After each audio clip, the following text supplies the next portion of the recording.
ഓം പരാശക്തിയേ നമ. ഒന്നിലും ഒരു താല്പര്യവും കഴിവും ഇല്ലാത്ത ഒരു പയ്യൻ.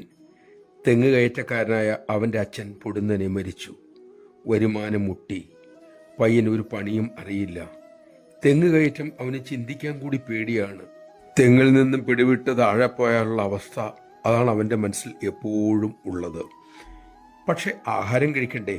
അവൻ വീട്ടിലുള്ള തെങ്ങിൽ കെട്ടിപ്പിടിച്ച് ചങ്കും വയറും ഉരുമി കുറച്ച് കയറി. പിന്നെ കിതപ്പ് കൊണ്ടും വേദന കൊണ്ടും താഴെ ഇറങ്ങി. വിശപ്പിൻ്റെ പിടിമൂലം പറ്റുമ്പോഴൊക്കെ അവൻ തെങ്ങ് കയറാൻ ശ്രമിച്ചു. ഏതാനും ദിവസം കഴിഞ്ഞപ്പോൾ നെഞ്ചുരയാതെ തന്നെ കയറാൻ അവന് സാധിച്ചു തുടങ്ങി.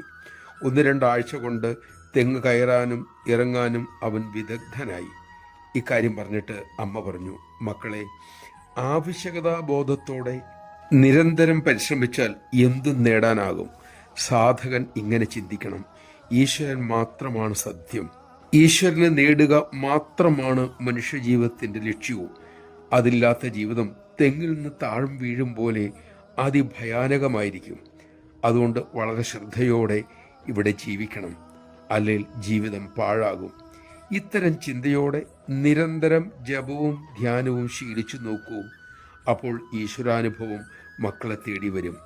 ഇപ്പോൾ വിഷയചിന്തകൾ അനായാസം നിങ്ങളിൽ ഉണരുന്നത് പോലെ തന്നെ ആ മാതിരി ചിന്തിച്ചാൽ ഈശ്വരചിന്തകൾ ഉയരാൻ തുടങ്ങും. അങ്ങനെ സദാ ഈശ്വരചിന്തയിൽ മുഴുകുന്നതാണ് മക്കളെ ഏകാഗ്രത. നമഃ ശിവായ.